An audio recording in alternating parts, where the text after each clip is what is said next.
Welcome to Virginia International Raceway. My name is Kyle Heyer alongside Brian Newton, Brooks Church, and Promo Ravi as we get ready for round 3 of the 2019 Grid Life iRacers Miata Cup for a special 1.5 hour endurance event using the MX-5s around the full course here at the Virginia International Raceway. And guys, this is a very exciting race that we're used to very short races in this series, but tonight we go a little bit longer around Virginia International Raceway. And here with me tonight, again, I just mentioned Brian Newton, Brooks Church, and Promo Ravi.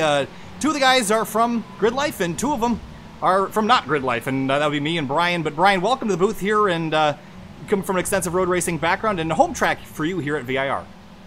It is. Happy to be here. Thanks for having me on. Yeah, I grew up in Virginia. I now live in North Carolina. Been to a number of races at VIR. It is a heck of a track, and I think we're going to have a good show tonight. Absolutely. And Brooks Church back here again this week after an absence in the race 2 of Road Atlanta, and I heard that you were choking on things, and your dedication almost died there. Don't do that on me again, Brooks, but welcome back to the booth here, and hopefully this time you got your dinner in time and can join us here for this 1.5 hour race. I got my dinner ready, my beer in front of me, and yes, I choked on an egg roll last time, unfortunately. Trying to eat fast so I can announce both races with you guys. Fortunately, not very good at that. Well, we're glad to have you back. And then Promo Ravi again here this week after a little bit of a stay in India driving, it was a Formula BMW, is that correct? I mean, it looks like you had a fun trip out there. It was F4, and yeah, it was fun, as in 95-degree weather and 20 minutes on track, 20 minutes off track, followed by about twice. That was fun. All right, well, we got... But it's good to be back and to not announce at 4:15 in the morning. Yeah, I was going to say, it was a really early morning for you the last time you guys were here.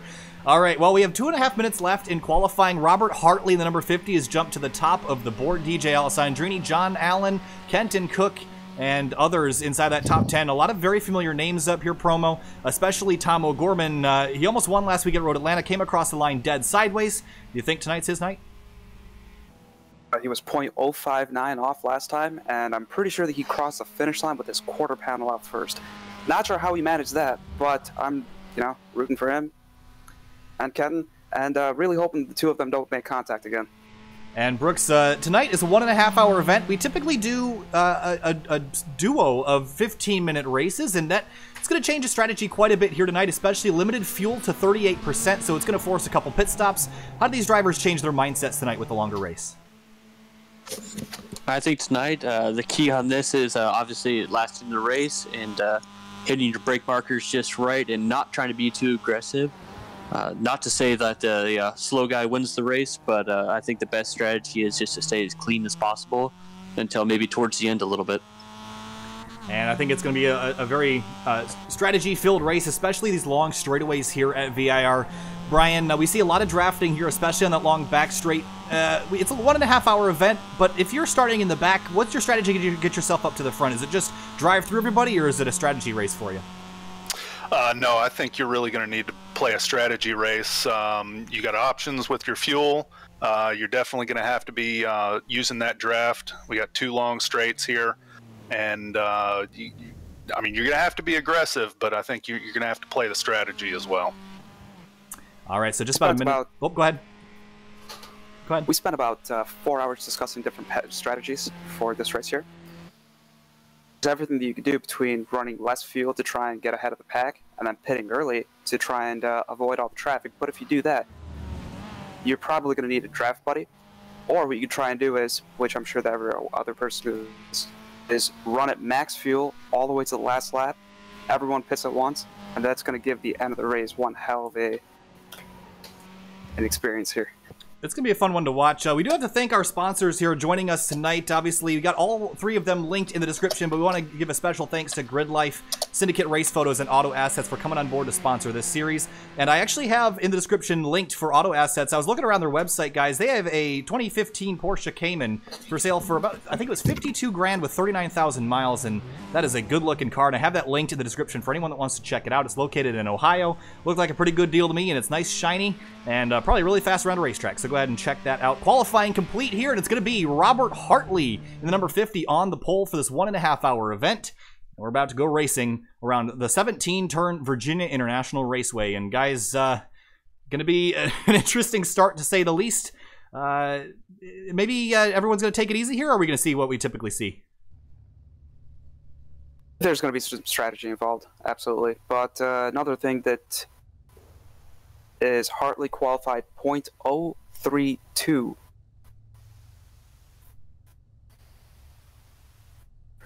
I think we're going to see the normal start here. That one was actually been pretty clean on the start of it, so I'm going to continue to see that, but I want to see some close, nice racing throughout the entire thing. Spec cars always have good choices and good little groups that always make it really entertaining. So the field is gridding up right now. It's about 42 laps around here if it all goes nice and shiny, and hopefully it will. But we see some very familiar faces up front. I see that bright magenta number 8 car of Kenton Cook out front. He's due for another victory in this series, and I think experience is going to play into the hands of some of these drivers tonight, and some of the less experienced guys might not be able to hit the strategy right on. So it's going to be interesting to watch that battle. Ken Hauseal and DJ Alessandrini will continue their fight that they really carry over to every series they run in. Now we're just waiting on a couple more guys to grid up, and we'll turn the field loose. And that rush down to turn 1 is going to be a wild one for sure. And this track is not very wide, guys, so I think there's definitely an incentive to keep yourself on the black stuff, at least for the first couple laps. Absolutely, 100% agreed there. All right, so about 30 seconds left of the gridding process. It will probably be a little bit less than that. We're just waiting on Darling, Barroso, Hartley, Potter, and a few others, and I think that was John Allen that just popped on the grid, and indeed it was. And look at all those cars lined up. I think we were about, what, 58, 60 strong, something like that. It's been a really full field once again. I don't think we've had a field that's anything less than full since this series started. It's been spectacular racing ever since the first week. And it's week 3. The lights are on, and we're just waiting for the green flag to drop here for 90 minutes around Virginia International Raceway. Waiting, waiting, waiting. Green flag in the air, and we're racing at VIR. Down to turn 1. Everyone's got to get themselves sorted out.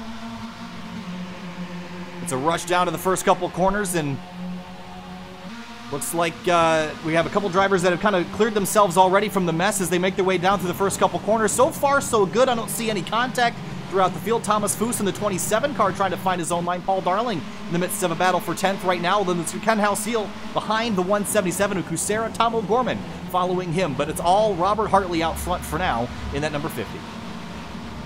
That's a whole lot of MX-5s going through turn 1 there at VIR. We do have a little bit of a pileup here towards the exit of turn number 3, and it looks like the 52 of Ryan Waldo's involved. A couple other cars there. There's one real slow, and that looks to be Bob Dice and Brandon Abbott, another slow car, but I think he's actually without too much damage as they head the way up the S's for the first time, guys.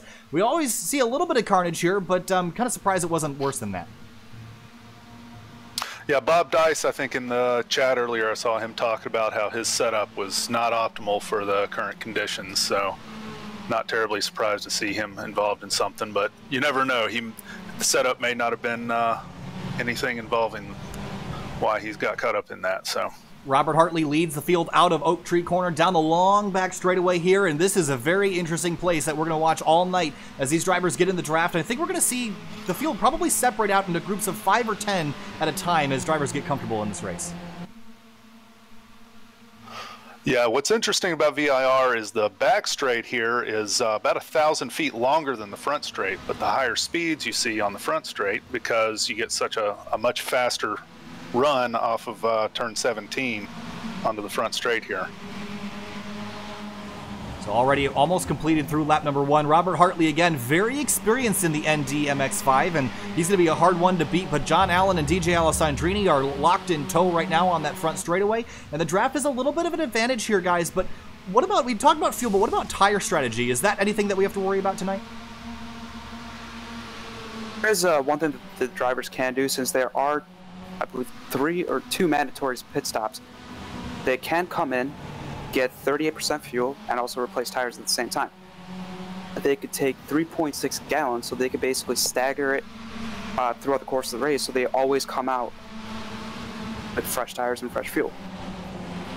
I think that's going to be rolling through every driver's minds. Alessandrini took a look at John Allen through the first couple corners. Wasn't able to get anything done here, though, so I think he's kind of stuck behind the 22 right now. He wants to get by. He looks very eager to get by, and Hartley is slipping up the road. He's got about a half-second advantage over the second and third place cars right now. Yeah, everybody getting down to single file, coming out of the snake there, going up through the climbing S's here. Really, really tricky set of corners, these climbing S's. Big commitment and really no room for too wide. So it's a single file kind of line through here. And Tom O'Gorman of the 94, again, we mentioned at the beginning of the broadcast that he just missed out on a victory, and he's been has not been to victory lane yet in the Grid Life iRacer series, and he wants it so bad, and came within feet of getting that win last week. He's extremely hungry tonight, and sitting right on the rear bumper of Ken Houseal on the long back straightaway here at VIR. Seeing guys running wide, coming off of Oak Tree corner, that just getting a good run down this back straight is going to be so crucial tonight. It's so easy to run wide there, and get off into the grass. It's on the 74, Matthew Reynolds. There's a little bit of a battle around here. The 102 of El DiPietro, Danny Hagford and Dennis Barrett, side by side on the back straight. They're battling as they head into what corner is that? I got to get my corner numbers correct. It'll be turn 13. And side by side through there is pretty tricky to do, so they're going to have to try to outbrake each other, get down through the gears. And the 3 of Hagford is going to take a look to the inside. Does he get the pass done? Not quite. He'll tuck in behind Barrett. Not going to call this race boring, but I'm really glad to see everybody really paying attention to everything, making good, clean passes, and no major incidents on track already. I think this is going to be a great day. Well, speaking of clean passes, looks like DJ Alessandrini got 2 for 1 and is now leading this race, but John Allen going the long way around in turn number 1, and Robert Hartley has slipped to third, but here comes Kenton Cook. He wants the podium spot right now as they work their way through turn 2. And side by side still for that spot. And Alessandrini has slipped to second, and now here comes Hartley back to the inside. He wants this lead back, but John Allen now with the advantage through turns 3, 4, and 5. And they're going to get themselves set up for the S's. Full throttle in these cars, and you're just bouncing over the curbs and hoping you don't unsettle the suspension enough to get yourself offline. Yeah, a number of places on this track where it's all about a compromise. You give up some fast entry through some corners to be able to get some fast exits and get a better entry onto some other corners. And slow in, fast out, typically the way to run a road course, but it's even more important here in these slower cars that these things don't have a whole lot of torque, so they have to use every little bit of engine power that they can get, especially on the uphill section. So John Allen leads them in to the Oak Tree corner and going to bounce up off the curbs, but Alessandrini, oh, someone's a little bit wide. Is that the 177 177. And he'll slot in behind. A little bit sideways going through Oak Tree there. Yep. And actually, let's go take a look at the replay real quick of that incident and see how sideways he got. And looks like he was just on the brakes, slid out over the edge of the curb and got the left rear out wide, and that's what made him lose a couple spots. And guys, keeping on the black stuff is extremely important, but dipping outside of the edge of those curbs, they're not very wide here at VIR, so you kind of have to respect the racetrack in that way. Yeah, that's one of the updates that VIR has done in preparation for a lot of the bigger league races. Is they've widened the track in a number of those key areas. So we're running on the old version, the narrow version, so no extra room. And we saw all the leaders taking huge curb jumps through the final couple corners, and so thankfully suspension failure is not really modeled yet based on impacts like that unless you really smash the suspension. But now into turn number 1, Allen has just got overtaken easily by Alessandrini, moved the 1 car back to the point. Kenton Cook slots into 3rd. Hartley has dropped to 4th after a strong first lap. With an hour and 23 minutes remaining, it's still a lot of racing left to go, but these guys making it look like it's still a 15-minute battle, and John Allen back to the inside trying to get it on Alessandrini. Yeah, these guys are definitely using up tires, that's for sure. Up through the S's one more time, and Tom O'Gorman up to 6th in that number 94, and trying to chase down Ken Houseal, and Houseal's trying to get up to Alessandrini. Those two are just absolutely dogfighting in every series that SimTV broadcasts. And the rivalry is a friendly one, but they're also very competitive. And I think Houseal wants to get himself up into that position number 2 so he can go chase down Alessandrini. When we see the leaders going up here into this quick left and then a downhill, it's very important you get your wheels straight going down that hill, because once the car settles out and it gets traction again at the bottom of the hill, the car's going to go whichever direction the wheels are pointed. So it appears that we've only lost a couple of cars due to incidents, but the rest of the field doing very, very well. And look at this train we have on the back straightaway here, guys. I know we expected this, but it's got more cars than I would have expected. It seems like really the top 20 are all kind of locked in this fight. Top 18, or 17, excuse me. But still quite a few. It is great to see so many so competitive. Down into turn 13, Alessandrini leads. John D. Allen jumping curbs. Kenton Cook, the number 8 car, he has been to victory lane, and one of those victories came at Watkins Glen in a final corner collision with another driver. I think it was Swenson that race. I'm pretty sure. My memory might not serve me correctly there, but there was some contact on the last lap that led to the 8 car going to victory lane and trying to repeat that here tonight, hopefully without the contact. Halseal dipping out of line. I think that's for position number 5 right now, and O'Gorman wants it. Halseal has it. But John Allen to the outside in turn number 1. He's going to clear Alessandrini, but not. He's going to have to go the long way around, and that one car is going to fight back on the inside. But that is going to put Alessandrini on the outside for, what is this, turn 4 down here, turn 3? Lots of lefts and lots of rights, and it's very switchback-like here the first couple sectors, and when you're on the racing line in one corner, you can be way offline for the next, so you really have to plan out your attacks and maybe set them up for the straightaways. That's what John D. Allen did, but wasn't able to completely clear Alessandrini, but now he does as they head through the S's.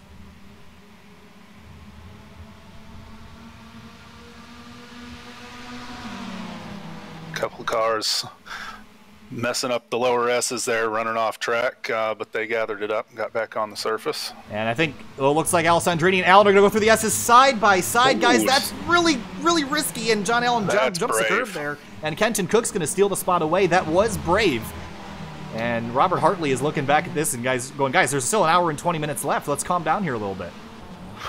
Yeah, I'd say John Allen there, he probably let out just to get out of the situation and not force it. I think Alessandrini was quite optimistic about making that all work without somebody giving.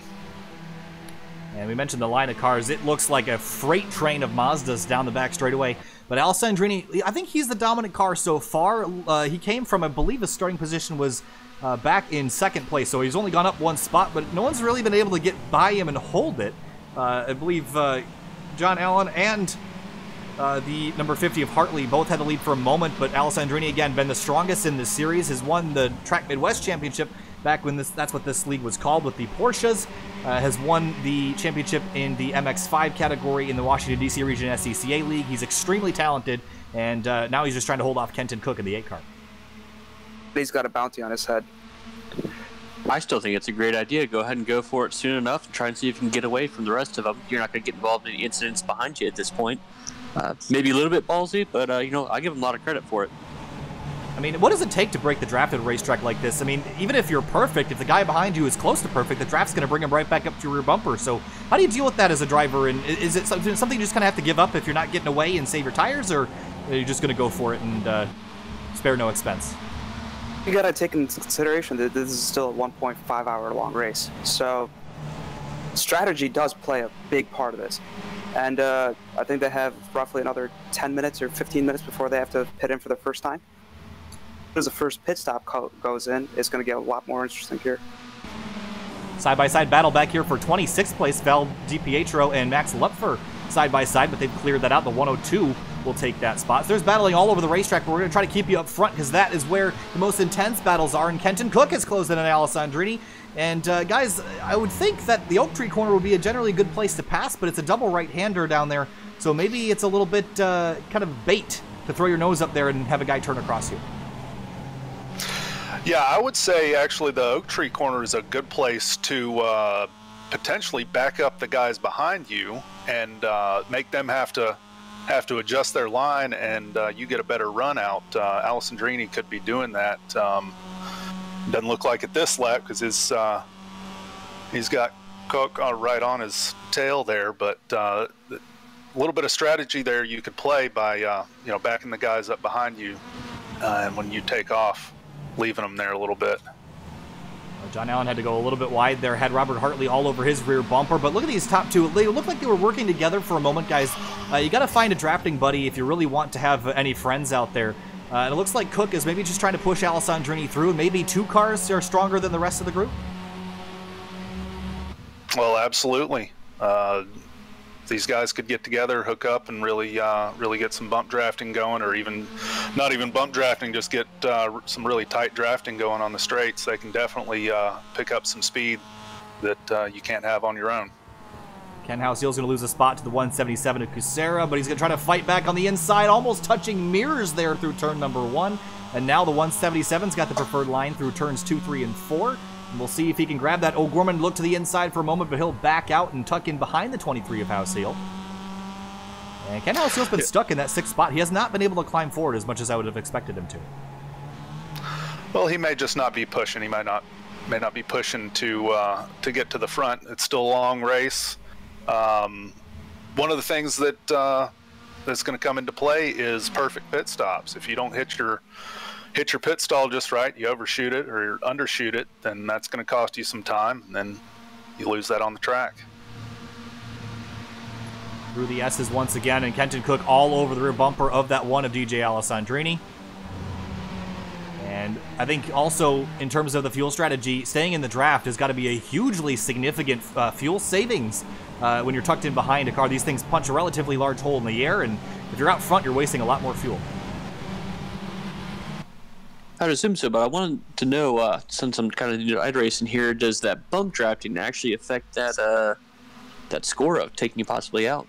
Well, it does if you hit them pretty hard, but there is a little bit of a grace of if you don't drill the rear bumper, you're going to generally be okay, but obviously it can go wrong very quickly and rack up your incident points. That's another consideration to keep in mind. So the incident points for the Enduro are non-existent. We have pulled the incident points because of the fact that it's a 1.5-hour long race, whereas we usually run 15 minutes. So you gave in to Tom's good looks and let him have his way, I see. So he is the iRacing safety steward for us.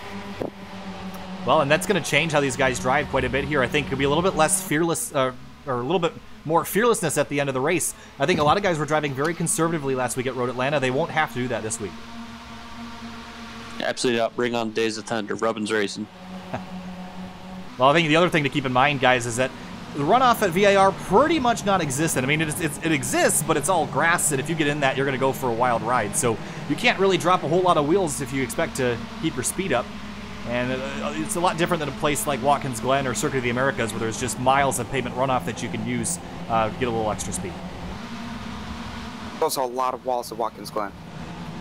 A lot of walls at Watkins Glen, yeah. And it does funnel down, and that's another thing that VIR doesn't really do, is there's a lot of distance between the walls here, so it's pretty hard to hit something other than another competitor. So that's a good thing, but the track is also really narrow, and these cars are momentum cars that really require to use every inch of the width of this place.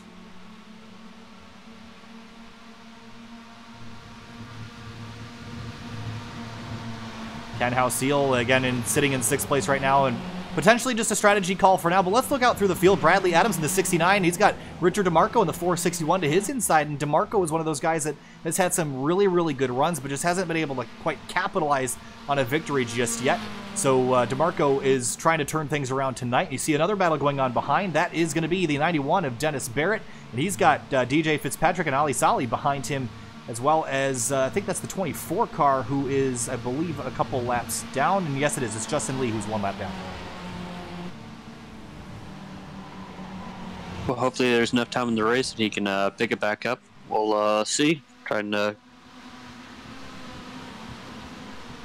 Luke McGrew in the 13 car, sitting in position number 11 right now. He's following Jeremy Swenson in the 28. And again, I'd have to have someone correct me, but I'm fairly certain Swenson was the one that was trying to defend from Kenton Cook at Watkins Glen a few weeks ago. And right now, Swenson sitting inside the top 10. And unfortunately, no field inversion tonight like we typically have after the first 15-minute race. So Swenson won't get to start on the pole. He'll have to race it out for another hour and 12 minutes. Still so great to see so many cars, such a line. Starting to spread out a little bit, but pretty good line going here still. Kenton Cook looks to the inside for the lead, but doesn't quite stick the nose up there. But John Allen's going to go around the long way and actually wasn't able to complete that pass, and now he's going to have Robert Hartley attacking him from behind, so that very quickly went from John D. Allen gaining a spot to John D. Allen losing a spot. And maybe 2. You see the 117 there. Not quite going to make it, though. And again, I think another thing you have to factor in with these long lines of cars, especially at the end of a straightaway, is the checkup effect that happens, the ripple effect when they all jump on the brakes. You have to keep in mind that there's going to be a little bit of lag and a little bit of what's the word I'm looking for? Well, the further back in the line you go, the earlier you've got to get on the brakes, and so then that just slows you down even more. Unfortunately, I guess I was likening it to the slack of a freight train. You know how like the couplers pull yes. apart. It's very much like that, and all the reactions in the back have to be kind of ahead of the ones out front, or else you're gonna have issues. But so far, this front group is doing it very, very well. There is definitely a split though. The top 15 are all in one big group, and then from 16th on back is their own. Alessandrini dropped a wheel there at the corner exit, and now as he dropped all 4, I believe. And that's going to lose him the lead for now. But again, not a huge concern here. You can afford mistakes like that in a race this long. If it had been last week, I don't think that would have been very good for DJ Alessandrini, but he'll tuck back in line and reassess the strategy and maybe save some fuel back here. Yeah, I think that's a good play for anybody being out front right now for this long of a race with this kind of fuel limitation. Being out front, I think, is just not the best place to be. Looks like the 66 of, was it Benjamin Shout? Is that how you pronounce his name? Looks like he's just had an incident. Yes. And looks like that was over on the north side of the course and through turns 2 and 3, I believe, and had an issue. And here's a look at the replay. And not quite sure what went wrong. Thought I was looking at the right car. I guess I was not. Get one more look at this here. There's just a few of them out there. It can get a little confusing. Just lost it all on his own. Maybe just a bad downshift, but got some contact from the 88 of Nicholas Sarder. And some front-end damage. That's going to hurt the aerodynamics of this car, but get inside the draft, it shouldn't be too big of a deal. Yeah, turn 2 and 3 at VIR. It's a bit of a tricky complex there. It's real easy to overshoot it, and then you either jump on the brakes too hard and spin it, or you just slide off into the grass. So very easy to do. I've done it many times myself. I finally was alerted to the word I was looking for. I was looking for the word accordion effect is what I was looking for. Kind of that coming together and growing apart that you typically see. And yes, DJ Alessandrini still in second after slipping up last time through, and just behind, look at Ken Halseal. He got really aggressive on corner entry, but I guess he's just tucked in behind. A little bit of smoke. Maybe someone, I think it was the one car might have locked up there. There is a lap machine just up the road, and I believe my timing and scoring is correct. It's the 63, and indeed it's the 63 of Charles Bowley.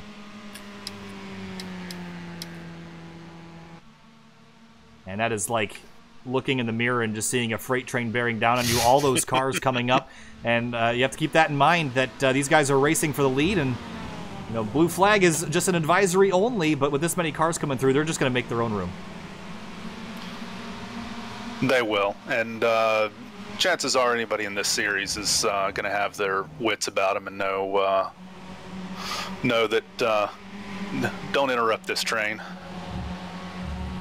Whoa, the 8 car came across the... Oops, sorry to interrupt you there. The 8 car came across the nose of the 1 to get into the draft to the 63, and now will pop out and make the pass. Go ahead, Promo.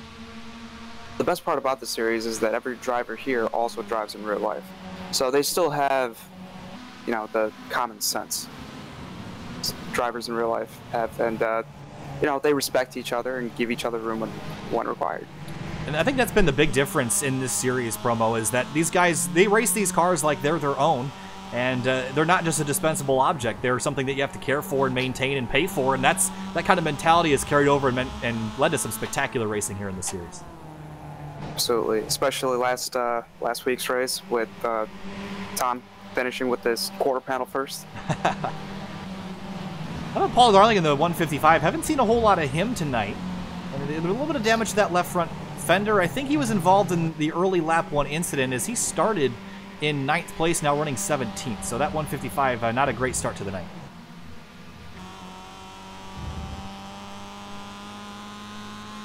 Battles throughout the racetrack, but the closest ones are still up in that front group, and we have a pass for position that almost happened. Ken Outseal and Tom O'Gorman that we're looking at it for a moment.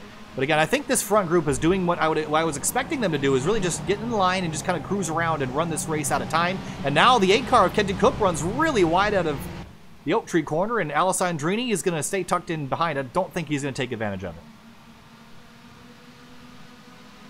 Yeah, it looked like Cook didn't quite lose as much as it would appear he would there. Christopher Henn in the number 2 car was very competitive last week. This week running 14th right now, started 13th. Have not seen the pace out of this car that I would have expected either, but still a long way to go. And about 11 seconds back from the leader, but over the course of an hour and 6 minutes, that's really not all that much time, as there's a pass for position up ahead, and that's Rob Wilkinson in the 37 car that was taking a look. And we'll get around the 27 of Thomas Foose. Absolutely spectacular racing going on here, Kyle. And Wilkinson has cleared himself, and he's got quite a little bit of time. He's got about an 8-second gap to get up to Eric Coutil. And how about Coutil? This is a guy that had some horrendous luck the first couple of rounds, but he's turned his luck around a little bit in the previous weeks. And right now sitting in 8th place, right at the tail end of that front 7-car group. There was very close, a little bit of contact between Houseal and O'Gorman as they worked their way through turn 1.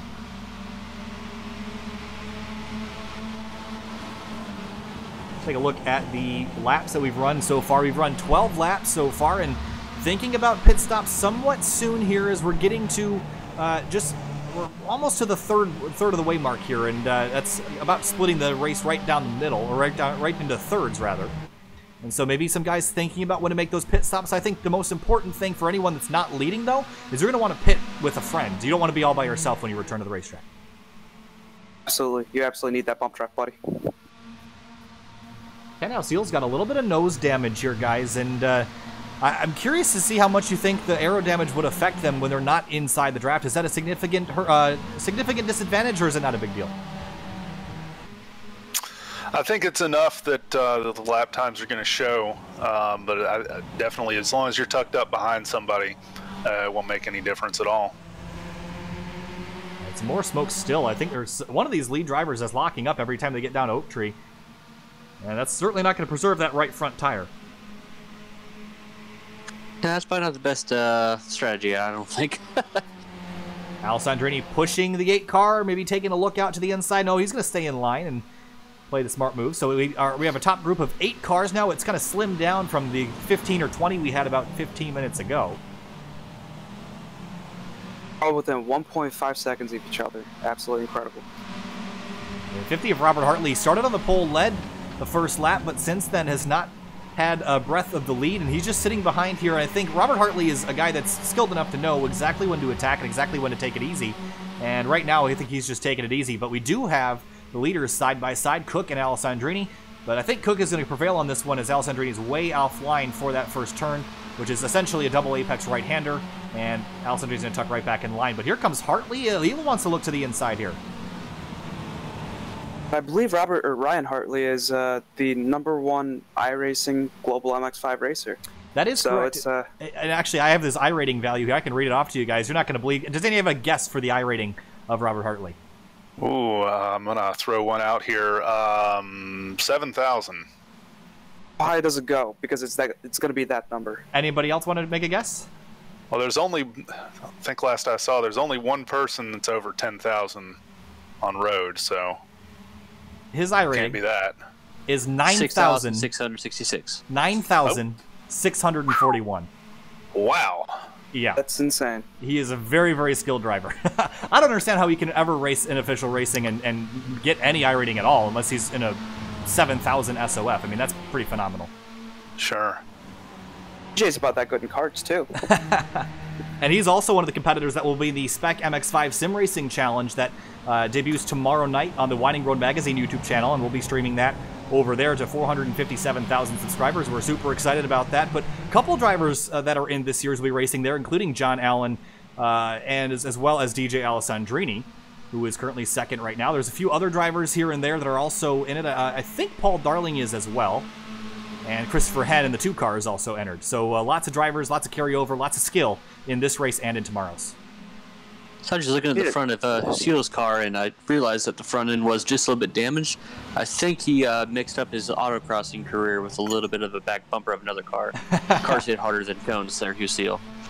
Yeah, that's it's not going to be... Actually, he's got some rear end damage, too. I think that was from the 94 of O'Gorman kind of leaning on him in turn 1 a few laps ago. So when you're in a group like this, the accordion effect's going to get you here and there. And actually, Kenton Cook has a little bit of a lick of damage on that left front fender. Not enough to really matter.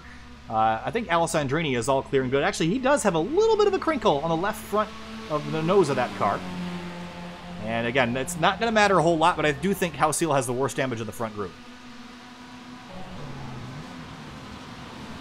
I just realized that I'm drinking a Lagunitas Super Cluster Ale. I am too young to drink. Here. We've got a cluster. Cluster of MX-5s right here.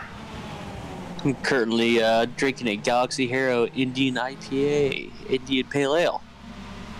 And it's got a picture of some awesome stuff on it. So I'm hoping to see some awesome stuff with my Indian buddy. I'm drinking a glass of water because I'm 20 years old, so... Chris Friend just dropped the wheel off at the exit of turn number 1, but is tucked back in line, still running 13th for now. And Seal has a rear bumper, or a rear mirror full of Tom O'Gorman as they head through the S's. Tom's kept it very clean so far. I wonder what his strategy is. Yeah, Tom is exceptionally skilled, but has had probably the worst luck of anybody in this group. All the way back in the Porsche series, remember at Sebring, he was running, I think, 3rd, and had an incident with a lap car that led to him barrel rolling over the wall and ending his night with about a lap and a half to go. So O'Gorman looking for a little bit of redemption, and almost won last week, and sitting in a great spot right now if he wants to win this week. Who has worse luck, Kenton or Tom? That's a good question. It's a good question, isn't it? Yeah. I would argue Eric Coutil has almost as bad luck as either of those guys as well. Remember the beginning of the season? He got wrecked out of a couple races and had to fight the way back. Even Lime Rock in the exhibition race, I think in one race he started like 50th and ended up 14th or something like that. It was a phenomenal climb. Where is Kenton from? What city? That is a good question. I don't have the data pulled up right here on my screen. I should have that data, but I don't. California. I was about to say that would be an Ohio curse. Hey, don't you get started with that. Oh, and here we go. Pit stop starting. A lot of pit stops. Robert Hartley down on pit lane. John Allen in the 177 of Kucera follows him down as well. They're using the buddy system. And they are indeed. And that leaves the question is, are Kenton and DJ going to do the same thing? And they also have Ken Seal. But this is a great move for Seal, though. If he can get himself tucked up right with Alessandrini, I talked before that those two were kind of fighting with each other. They are very, very strong competitors, and they like to be around each other. So Seal following Alessandrini's strategy, I think, is a positive thing for him.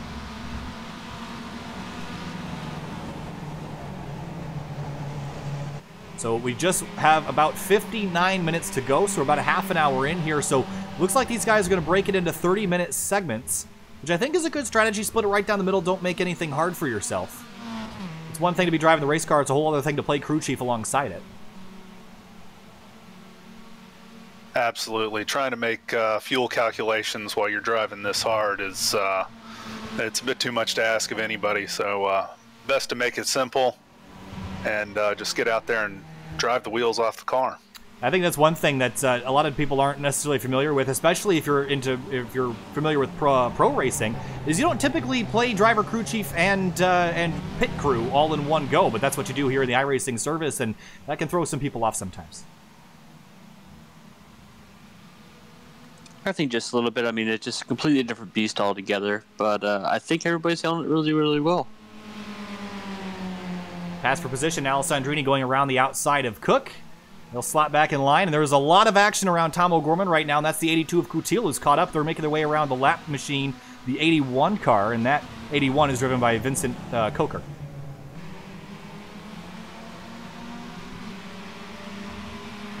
I had to take off for a second there. My cat just entered into my room through my window. Oh, well. On the third story. Well, hello. I think your cat's Spider-Man. What up?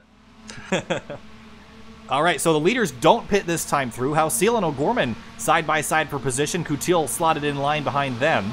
And maybe they're going to run this out longer. And guys, there's also a little bit of a strategy that you could play. Pit later, you can take less fuel. Is that what Alessandrini and Cook are planning?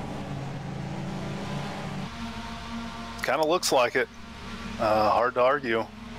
I think their luck's going really well, so I think they're just going to continue out there as long as they possibly can until they absolutely have to pull in, hopefully not get caught up in too much traffic. I'm seeing, looks like Hartley and Allen, they're back in 17th, 18th, and Casera 19th. And all together drafting and making speed while they're doing it. And what about tires here? It looks like their pit stops took about 25 seconds. I believe that's got to be a tire pit stop as well, no? I mean, I'm not familiar with exactly how long it takes to change tires, but I'd have to believe they'd be worth it here. I don't know. I'm feeling like that's a no tire stop. I believe that's fuel only. I'm pretty sure these cars, they take one corner at a time, and tires are pretty long. Add a whole lot of time to the stop. No, I've run at the Nürburgring for the 24 with these, and we were running an hour-and-a-half stints on a set of tires. Yeah, I think you're going to try to get everything. DJ went as far as calculating how many gallons of fuel it takes for a tire change, and it's 3.6. Well, I am curious to see what these guys do. Meanwhile, battle for third is really hot right now. Hausiel, O'Gorman, and Coutil all pushing and shoving each other down the back straight, planning out pit stops potentially. They're maybe just trying to reel in those two leaders who have kind of gapped them now by about 3.5 seconds. But when do Alessandrini and Cook come on in? Could be not this lap. What about Hausiel, O'Gorman, and Coutil? Not this lap either. They'll stay out. Not this lap either. I'm loving watching those three guys. I think that's going to be probably one of the more funner groups to watch the entire race. I really hope they stick together to the end. And Coutil started in 7th up to 5th now. And you heard him actually breathe the throttle before he got down to the braking zone. Got real close to the rear bumper of O'Gorman there, and just trying to, again, that's the accordion effect we've been talking about, is the trailing car can't see very well. Remember, we're on the roof right now. If we head down inside the car, the vantage point's a lot lower and becomes very difficult to see past the car directly in front of you, and that can lead to some confusion. Now he runs a little bit wide out of turn 3.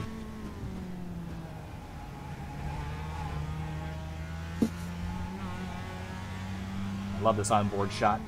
See him work the wheel here and how much wheel movement there is and jumping the curbs, and it's definitely not a very smooth transition to be slamming those curbs up through the S's, but it is very quick. We do have some more cars on pit road. Rob Wilkinson is one of them. Jeremy Swenson, Thomas Foose is on pit lane, Luke McGrew, and others. There's Christopher Henn, Kevin Jander in the 26. Eric Pennington, I believe, is in pit road, as well as Matthew Reynolds and more. So there's quite a few cars that have made their pit stops now. I'm interested to see how people's home rig setups actually truly affect their driving on the track, whether it's a massive deal between all different kinds of setups or not. I think one of the things that we always talk about in sim racing is, you know, is the more expensive equipment worth it? Is it worth it to have a direct drive wheel? Does it make you faster? And it can, if you're not familiar with any new equipment that you have. And I know a lot of drivers are moving to the direct drive wheel system. And again, there's a lot more feedback that's available there, obviously for a lot more money. But once you get used to your own equipment, you're just as fast as you were on the old equipment, but it takes some time to get used to. So if drivers are running with new stuff, it might take them a little while. Yeah, and here the leaders go into pit lane. And are the next ones going to follow? They are following. Like the strategy there. This is probably the end of their fuel. They probably don't have any left. And now, we mentioned before, you have to be perfect in your stall. And it looks like Alessandrini did overrun it a little bit.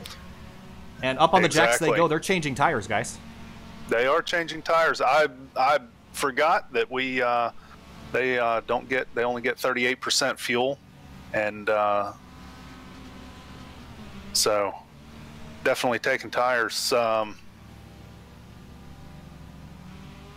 And off. Yeah, one of the reasons I got into sim racing, I saw an article in Grassroots Motorsports magazine, and it was about Glenn McGee, and it showed his, I think he was running on Logitech G27 and got a full ride to run MX5 Cup. Well, look who just blew right on by the leaders, guys. Robert Hartley and Robert Cusera were some of the drivers that came in the pits before DJ Alessandrini. So if there was a question as whether the undercut works, it clearly did for at least the beginning of the run, as Hartley has reestablished himself as the leader here on lap number 18. Yeah, so the question is, how's that going to play out later in the race? Here we are 40 minutes in. How's all that going to play out? The guys that came in first, they have at least 2 more stops. Ken Alessandrini and Coke, surely they can't make it last the whole. No, there's 2 mandatory stops, correct? Well, yeah, I think the only way that this could be really played is I think you just had to come twice. I think everyone that pitted already just has to make 1 more stop. I don't think there's anybody that has to make 2 more still, unless they haven't come to pit road already. There are a few drivers that have not, but they're way towards the rear, so won't be a factor in the win of this race. But I am curious to see, again, looking at the times, Alessandrini's pit stop time was a 25-second stop, so it does appear that you can change tires in that 25-second window where you're fueling the car. So I think that's going to mean that most of the drivers are going to want those tires to get the fresh rubber on those vehicles so they can maintain the quickest lap times around here. And Robert Hartley's last lap time, guys, a 2:08.628. That is his best lap of the day. So that 50 car on rails right now. Absolutely. I'm pretty sure that's better than pole lap. So definitely some draft work in there, I'm sure. And Cusera in the 177 sitting in second right now in that aqua blue car. And also ran a pretty quick time, a 2:09.0. It's not quite close to his best lap time of the night, but certainly very quick. And he's sitting in second right now, about a half a second behind Robert Hartley. Alessandrini, though, you have to go back in about another 1.5 seconds to find him. And Kenton Cook has lost a little bit of ground on Alessandrini. I think the lap traffic is kind of splitting them apart here. It is. Once you start dealing with lap traffic, that really is what separates a racer from a driver, is being able to work through traffic quickly and effectively and timing it. You can sacrifice some on this corner to be able to set up the pass through lap traffic on the next corner, and being able to see that a few corners ahead is a skill, and it's one that not many people have. One of the guys we haven't talked about actually, we haven't talked about him at all tonight, is Alex Barroso in the 39. He's got Ben & Jerry's on the side of that race car and is right in front of Rob Wilkinson. This is a battle for 9th, but Barroso has been in victory lane several times in this series and looking to get back tonight. He's a little ways back and going to need a whole lot of help to get himself back in the fight for this win, but still a solid day regardless for that 39 car so far. Up for the lead, Robert Hartley working his way through Oak Tree. This 177 runs a little bit wide, but Alessandrini has pulled himself back in draft range. About a second, maybe a little bit more than a second on some of the longer straightaways. That draft is effective, so that one car is back in the top 3 fight. But right now, Hartley still continues to lead. And again, ran his best lap time the last time through, a 2:08.394. Be interested to see how much sportsmanship we have through this. If the drivers are truly slower and they know it, hope they can get away with a nice leading pack and try to see if we can get everybody a little bit closer together. Running on board the gearbox of that lead number 50. You can see the top 5 in your sights right now, and Ken Hausil is that red car at the way back of the screen behind the magenta number 8 of Kenton Cook. And we're about halfway through this race, guys, about 48 minutes remaining. And we are about to cross halfway point with the guy that started the race leading at this point, but it was done with a strategy call, and that goes to show you that if he plays this same strategy later, he could come out on top even if he wasn't the fastest car on track. Well, now that we see you can go 40 minutes on fuel, I think, and we know that they have to make one more stop. I think Hartley may have made a really good call there to get himself out in the lead, get himself out in front of these guys a little bit, and as another car goes off track there in front of him, I think that strategy may play out to his advantage there, because now he's got a lot of option on when he can pit. The car that went wide was the 88 of Nicholas Sarter. We'll go back and take a look at what happened to the 88. And looks like he went for a pretty wild excursion. All on his own through, I think that's turns 4 and 5. And just got out wide, and there's not a whole lot of grip out there, so took him a long time to get that thing wheeled back onto the racetrack. But this was right in front of the leaders. You see Ken Halseal working his way by, and Nick very smartly takes the shortcut there to avoid getting in the way of the lead cars. I'm really wondering if Tom O'Gorman's going to try to make a move here soon. I see him try to look at little dives here and there to the inside to see if he can start trying to find a place to maybe take over Eric here. And here's a look. See the 177 moving down the inside of Hartley. And looks like he's going to take that lead away, so move Casera to the lead, Hartley back to second, Alessandrini to third, and now the top 5 beginning to tighten up here again as we get closer and closer to that halfway point. And the top 3, you can throw a blanket over him right now. After 45 minutes of racing, Alessandrini hard on the brakes, almost got to the rear of the 50 and knocked him off course, but no contact there. He'll maintain his position. All of them being 0.8 of a second apart. Incredibly close racing here. He could throw a tarp over him and drag him back, and I don't think any of them want to go home just yet. They got a lot of racing left to do, but here comes Alessandrini on the outside of Robert Hartley, and will stay in behind the 177 for turn number 1, right on the rear bumper, and he will clear easily the 50 car for second, as will Kenton Cook for third. So Hartley goes from first to fourth in the span of about a half a lap. Not sure what happened to Hartley there. Looked like he was moving awfully slow down into turn 1 there. Possibly could have missed a shift. He could have just let these guys by. I don't think he would have let them by, though, because he wouldn't have worked so hard on that strategy to get past them in the first place. So Hartley with a little bit of a mistake there, back to fourth for him. Unless he's playing the drafting card. A possibility. Get back into the fuel save mode. And maybe he's got a fuel number he needs to hit. Maybe he wants to be that first guy back to pit lane and be the first car to get back out on the racetrack and undercut just like he did the first round, but there might be a fuel number that he needs to hit to do that, and he'll have to stay tucked in behind the draft to be able to make that happen.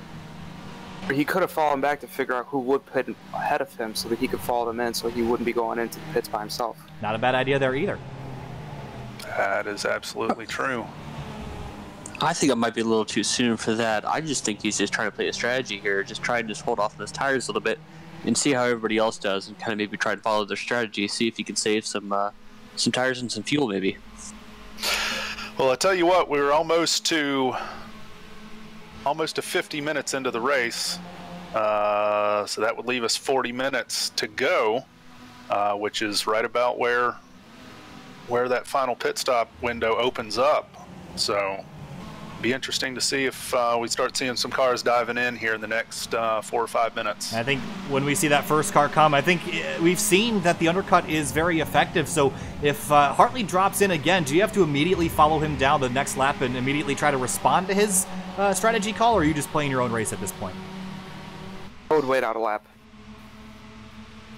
Because of the fact that it might allow you to stay in front and then also defend that lead after. Well, and then there's another thought to that, and that is if let's say somebody comes down with 40 minutes to go, well, they're going to be riding for 40 minutes on their tires. You could wait till 30 to go or 20 to go and come in. You're going to have super fresh tires to really put the fight to them until the end. You can also change how much fuel you put in the vehicle during the pit stop, so they have to pay attention to their black boxes and make sure that they have the fuel quantity right. And is it worth it to maybe take a little bit of fuel out of that car and spend a little bit less time in the pit stall and get a little bit more time on the racetrack? And that's a little bit of a gamble you play, because you might not be in the draft. You might waste a little bit more fuel, and obviously it's a pretty big difference when you're in the draft and when you're not in the draft. So that's a very fine line to walk there. And some drivers will do that, and some drivers will prefer just to put enough in it to make sure that they can make it to the end. I'm just interested, do you have any information on who's really moved up a whole bunch in this race from very far in the back to all the way forward? I don't have a great graphic to look at, but I can look at people's starting positions, so I'll jump around and see anybody. Dennis Barrett's gone from 33rd to 23rd. Let's see who else. Got Matthew Reynolds in the 74s from 47th up to 26th. I think that is probably our biggest mover. I would take a guess and say that that's probably the case. We got number 58, Damian Dabrowski, 49th up to 33rd. There's some big gains there. I still think that 27th or 26th place car, Matthew Reynolds, is probably the biggest mover. That's 21 spots by my math. Yeah. Another one towards the front, Alex Barroso started 17th. He's up to 9th still. Big climb for Barroso, and we mentioned how talented he is, and he's definitely in the fight for a top 5 position if he could just get a little bit more ground here. Rob Wilkinson just up the road. We know how good he is. We've seen him do extremely well. Started 14th up to 8th for him. And sitting behind the lap car, the 77 of Ryan Arens. Well, looking online, looks like Barroso said that he drives spec E30s along with Pennington. Maybe some spec racing like this has really played a part in this online race. Also race endurance racing too, so that also might have a little bit to do with what's going on tonight as well. Yeah, I think the endurance racing piece is extremely important because a lot of the real world experience that some of these guys have is, you know, autocross and HPD events, and typically aren't associated with the endurance kind of thing. But it's a whole different mindset when you race for, you know, longer than a 20 or 30 minute drive, and now that experience could be playing in hand for some of the drivers that have it. I think absolutely that's playing a hand at this, and a lot of people, I wonder if they're truly driving endurance racing on these on iRacing as well to really prepare themselves for this event, because it looks like it seems to be. Out up front, though, DJ Alessandrini has actually gapped Kenton Cook by about 0.6 of a second. If he goes a little bit further, he'll have completely broken that draft. So I think Cook and Hartley have to work together here to keep that one car in sight, because he's getting a little bit away from them right now. What is a 117 gets loose coming off of Oak Tree there. A little bit of dirt. I'm just really hoping he worked. Go ahead. I was just really hoping that Cook has a really good time this time, rather than what we had saw in New York with him, and really want to see him finish strong this race. So Robert Hartley sitting in third right now. He had the lead, and he looked to the inside of Cook for a second. And they have reeled Alessandrini back in a couple tenths, so they reduced that gap a little bit. But I think Alessandrini's still running a tick quicker right now over the course of the entire lap, and definitely using a lot of curb. Less than 40 minutes to go. We had a question, did anyone in the top 10 take tires or fuel only? And looking at the data that we have, I believe everyone has taken tires in this race. I don't see any pit stops that are much less. Okay, the only car that I do see that has had a shorter stop are the 186 of DJ Fitzpatrick, and there was another car in there as well. A couple more cars that were pretty deep in the field, but those cars were really 36th on back. Everyone inside the top 30 has taken tires and fuel, to the best of our knowledge, at least. All right, well, that bold strategy. That lead DJ had is completely gone here, and Cook is all over him. It's bold strategy there, Cotton. We'll see how it plays out. All right, so now the strategy call begins. Now, really, the pit window is essentially open here, guys. Open. So if you're Kenton Cook right now, you're sitting in line with Alessandrini. Can you fake him out, go to the pits, and do an undercut? Or is it smarter just to stay in line? Let's stay in line. I don't know. I mean, they've been running together pretty solid the whole race. Do you really want to break that up? I'll play devil's advocate. It worked out for Hartley pretty well a couple laps ago, so maybe that's in the back of Hartley's mind at the very least, that he got the lead like that prior to the previous pit stop. So I think maybe he'll try that again if Kenton Cook doesn't. I like how this hour-and-a-half long endurance race has turned into a hour-and-a-half long sprint race. I think we've seen quite a few battles. It didn't for a short time. It looked like everyone was working together and taking their time, but I still think these guys are working really, really hard. And Kenton Cook all over the back of DJ Alessandrini, almost knocked him off the racetrack there, heading into turn 13. Yeah, you have to be very careful when you're drafting. A little side-to-side wiggle when you're right up there touching the lead car, and if either one, the lead car or the pusher, doesn't much wiggle at all, it can really upset that lead car for sure.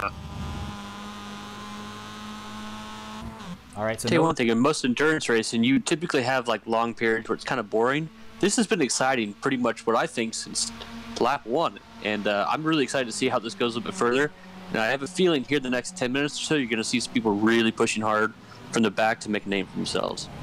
At what point do you think these drivers will start getting tired? I think a lot of them are probably sweating already. I mean, I definitely know from my experience racing is that you get yourself pretty worked up, especially when you're racing this close and this hard. And these cars, let's not forget here that these cars are very analog, and they have no traction control. They do have ABS, but with these cars, you know, you don't necessarily want to use it a whole lot. But they are also H-pattern stick shifter gearboxes, and those things require a lot of effort. Guys, it's not just clicking a button. You got to be throwing that thing in the gear and clutching your upshifts and blipping your downshifts, and there's a whole lot of stuff going on inside each of these cars that will tire you out, but I think the adrenaline is going to override that here in the closing laps. Absolutely. These guys are really these guys are all tuned in. We got seasoned veterans here. They're these guys, they're working, but this is not anything out of the ordinary for these guys. They're all pretty much ready for this. Ooh. See a lap car getting out of the way, these leaders.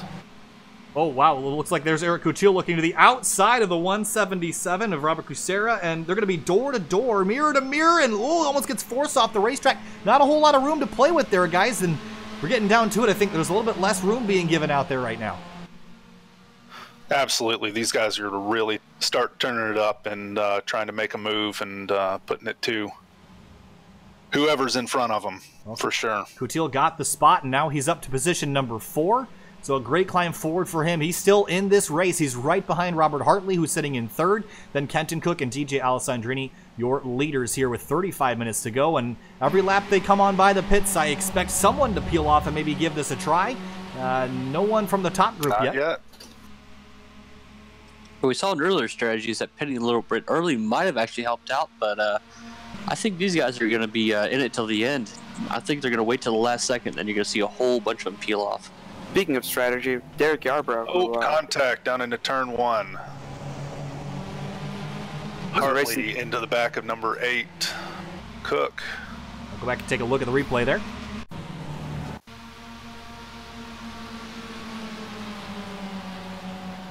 And take a look in the 50. Oh, wow, hard on the brakes and just drilled the rear end of the bumper there. And I'm not sure how much damage the 50 has. It doesn't look too bad, just a little bit of a crinkle, about the same that Hausil has. And it's not hurting Hausil too much, so no harm, no foul there, but a scary moment. I will also mention that it looks like, oh, John Allen has come to pit lane, guys, and someone had mentioned before that he's got to do something a little bit different to get himself back in this race, and I think that's what he's going to choose to do. Did he take tires this time? I don't think he did. 18-second stop, so just fuel only for the 22. I like that call. He may have taken 2 tires. It's possible he took 2 tires there. Because the left side tires really take a beating between turn 1, Oak Tree, and turn 17 coming onto the front straight. A little bit of NASCAR pit stop there. I think that's a good idea. I am all on board with that. He wasn't going to win the race where he was. I think this is going to put him in great contention. Because remember, if these guys take 4 tires up front, that's about a 7 to 8 second delta on pit lane, and that's a whole lot more on the racetrack. So great call there for the 22 of John Allen. We'll see if it pays off for him. Meanwhile, for the lead, Alessandrini, Cook, Coutil, Hartley, Cusera, your top 5. When will they come into pit? And will anybody play a similar strategy to the 22? I would expect Hartley to. He did it the first time. I'd be surprised if he didn't try it again, as it got him the lead the last time through. But coming out of the especially final since that incident in turn 1's put him back a little bit, he may try and gamble and do what he can to work up. No one from the lead pack pits this time again, so still just waiting maybe to that 30-minute mark and just split the race into the last third equally.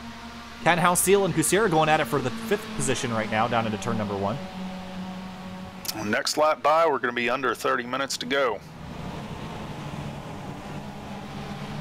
And Tom O'Gorman has shown a lot of speed in this race. His best time is as good as anybody's. But how about DJ Alessandrini? Can I just read this off to you guys? His best lap time, a 207.787. That is ridiculously fast around here. That is incredibly fast. Absolutely, that is incredibly fast. Now, he has had a lot of help on the straights from Kenton Cook here. It wouldn't be surprising if Kent and DJ were working together on Discord on this one. Would not be surprising at all. Working our way up through the SEC. Here's a whole line of lap cars that they're going to have to work their way through, and the top 7 are lined up nose to tail, and we've slowly been dropping cars off that lead group, but where will John Allen cycle out after these guys come down to the pit lane? I wouldn't be surprised to see him come on through this time, guys. By the time they get back to the line, it'll be about 30 minutes, 30 and a half, somewhere around there. So it'll be either probably this time or next time if they're going to split it evenly down into thirds. Looks like John Allen sitting in 20th right now. It'll be interesting to see how far he climbs when our leaders start pitting. See Tom Gorman looking in the back of the his seal quite well, who was actually looking in the back of Kucera before this. So those three are going to be very interesting to watch here really, really soon. And the thing to watch, guys, is the delta between where John D. Allen is running and how long it takes on pit lane. It looks like the average pit lane time has been about 45 seconds. So that's quite a bit of time, and we'll see where he slots in to this front group if he gets there at all. But now we'll watch Alessandrini and see if he makes a move to pit road this time or if he'll stay out a couple more laps. That's right. Total pit road time's about 45 seconds. John Allen sitting just at 59 seconds behind, and we get some takers. Robert Hartley and the 177 of Kucera down to pit lane, and this is exactly like what they did last time. I love this call here. They can have some clean racetrack once they're done pitting, and they can make some great time on the guys that were in front of them. So I would expect to see that that 50 car of Hartley be a little bit closer to the front when everything cycles out. Well, now you say that they're going to have clean racetrack, but they may not. They may run into a whole lot of traffic further back. Earlier in the race, the early stops, there wasn't much chance of that. Everybody was still pretty much in line for the most part, but now that things have gotten spread out, we got a number of cars a lap down or more. It's going to be interesting to see what kind of traffic they come out into. Oh, and looking at this right now, Hartley coming out in position number 12, 13, maybe 14, and he's got a line of about 7 or 8 cars in front of him here, so maybe that's going to be a huge factor that he won't be able to make as much ground as he did on the first stop. So we'll follow that battle, but Hartley in 13th, Kucera in 14th, but here's a look at their gap. They're only about 40 seconds back from the leaders, and their pit delta, guys, was about 39 seconds. So it is possible that they could still take the lead if they make as much speed as they possibly can on this outlap. Absolutely. You know, they're going to be pushing for everything they've got. They've got, I'm going to assume, fresh tires. Yep. And we're 28 minutes to go, just under. So they're going to be using those tires will not like them by the end of this race. I guarantee you that. Tom O'Gorman started to move up the field as well. Where does O'Gorman slot in? He's going to have to just follow these groups. I expect this whole front group now to come in all as one big conglomerate. We've just seen the 177 and the 50 kind of do their own thing tonight, but the rest of the field has kind of been on the same page. I don't expect that to change here. No, I would expect these leaders to be coming in anytime, get some fresh tires, and get enough fuel to get to the end. And those fresh tires are really going to probably make a difference for them. As they come in, here comes Alessandrini. All the leaders come in right now. And they almost nearly run into each other. So let's see if Alessandrini overshoots his pit box. And looks like he is in smoothly that time. Good. There was one car at the rear of that shot that slid through it a little bit. I didn't quite see who it was. I don't think it's one of the front runners. Actually, it was Eric Coutil, so I think he actually did, but it's again, he's going to be probably okay. It was only just a slight slip there. So Alessandrini, they're taking 4 tires, it looks like. They're going to come back out on the racetrack, and it looks like Kenton Cook is going to get the lead out of that. And Cook... He's going to get the lead and a gap. Cook, I think, only took 2, did he not? 19-second stop. It has to be the case. Well, if he did, he went up on the jacks just before Alessandrini, and Alessandrini left his pit box about the same time after. So whatever one did, the other did. Well, we had a couple cars slide off track in turn number 1, but and you see, I think it's the 36 car way out there. But Robert Hartley is stuck behind Eric Coutil right now, was not able to take advantage of that massive undercut that he tried to undertake. Tom O'Gorman's back here as well. He's pitted. He's stuck back in traffic as well. So now the traffic is a little bit crazy out there right now and kind of splitting up the field. But right now the leaders are going to probably cycle Cook's out. got clear track in front for now. Yeah, I think Cook is really going to be the beneficiary of this. And look at the gap, 1.7 seconds between Cook and Alessandrini. He is out of the draft, is Alessandrini. So if Cook can keep that distance, he'll be home free. Absolutely. I'm just, at this point, I'm looking at to see if anybody's got any damage. If Alessandrini, the nose of Alessandrini's car looks pretty clean. I just taking a look at the replay here from inside the 8 car of Kenton Cook. He came across the kink heading down to Oak Tree and just watch his hands absolutely out of control, almost lost control and managed to steer it back in the right direction and not crash. That was almost a very scary moment for what will be eventually our race leader. Rob Wilkinson, our current leader, and there is a bunch of action going around the lead spot right now as these guys have not pitted yet. Rob Wilkinson, Swenson, Barroso, and Darling, the top 4, still need to come in and make their stops, but they're fighting hard for the positions right now.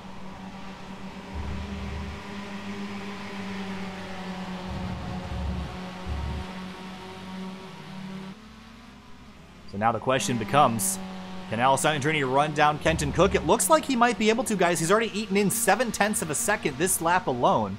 So Alessandrini is making the best of his outlap. Yes, but catching and passing are 2 very different things. And down into turn number 1, late on the brakes, gained a ton of time there, but kind of misses that first apex, tucks it in late, grabs the late apex. Now we'll rotate around for turn number 2 and try to close that gap and get back on the rear bumper of Kenton Cook. And then from there, it becomes a chess match at over 100 miles an hour as they plan out their attack for those final couple minutes.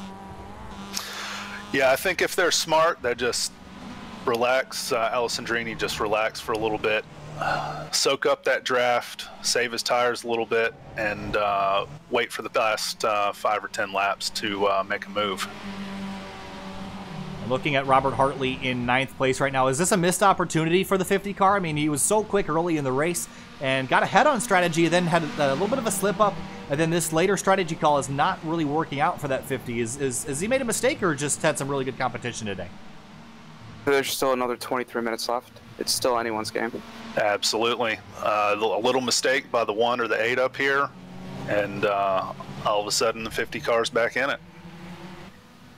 Wilkinson leads down the back straightaway, a couple lap cars up ahead, but the top 4 nose to tail right now with less than 25 minutes to go, and they still have to make another pit stop. And again, their gap back to leader Kent or 5th place Kenton Cook is only about 7 seconds, so I don't think that they're going to be able to make this work where they come out ahead of the leader in any way, shape, or form. They'll be buried back in about 10th to 15th, if I did my math correctly. So they're going to be bumming here a little bit. Is this strategy, is it probably going to work out? Now, if we had a full course yellow pop in right about now, that would be awesome, but highly, highly, highly unlikely that's going to happen. Look, it's not over till the fat lady sings. That's all I'm saying about this. I mean, numerous of these races until the very end of the race, it's been pretty close, but then the end of the race, some very, very big things happen and change everything. Whoa, Coutil and Thomas Foose almost get together out of the final corner.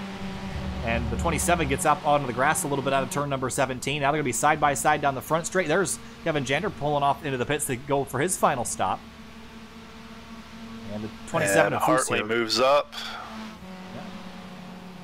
How about this lead battle, though, with Swenson, Barroso, and Paul Darling? These guys are just absolutely racing. They're not conserving anything right now. It looks like they're just going for it. 3 of them all within a half second of each other. And where is Ken Houseal in all this mix? Back in 10th spot, right next to 11th place Tom O'Gorman. They'll gain a few spots once the lead 4 cars come to pit lane. But Houseal a little bit out of touch from that lead group right now, a couple seconds. But he has plenty of time to make it up. Hopefully those guys will just kind of race each other a little bit too much and kind of tie each other up, and hopefully he'll catch up and make it for much, much better racing. Coming up on almost 20 minutes left with this battle here. Well, Kenton Cook can kiss his advantage over DJ Alessandrini goodbye, and that 1 car is closed right up through bumper. There's a spin in front of him, and it looks like we're trying to see who that was. Couldn't really get a look at it, the number. It was a red and black car, I believe. Yeah, I wasn't able to see it. There was a spin right in front of the leaders, but no harm, no foul. But now the battle for 5th begins to heat up here as Cook and Alessandrini are nose to tail. And when did this lead group pit, guys? I mean, they got to be running really low on fuel at this point. You got to think they'd come now. They have to be able to come. So we got just over 20 minutes left in the race here. You pit too late and you've missed your chance. So these guys have to come to pit road anytime now. They could also change the amount of fuel that they take in. So if they do choose to pit later, they could also take less fuel load. Top 2 are in. Wilkinson and Swenson have come in, but that'll leave Barroso and Darling out on the racetrack drafting together. And Cook and Alessandrini nose to tail. Then they're right there in the back of the shot is Robert Hartley. Is he closing in? Robert Hartley's last lap time, a 208.7 to Alessandrini's 208.5 and Kenton Cook's 208.8. So at least on par with the guys in front. I think he has cut into him. I believe the gap is dropping just a little bit. We'll keep an eye on that, and especially once the 8 and the 1 start to race each other, that's going to drag in Hartley, Coutil, and others. And Hausiel and O'Gorman have been around each other all night, and nothing's changed there, battling for 8th right now. But Hausiel a little bit sideways. O'Gorman takes a lot of curb to get right on the rear bumper. That's the 46 off pace to the inside. That's Ryan Christoph slow through 3 and 4.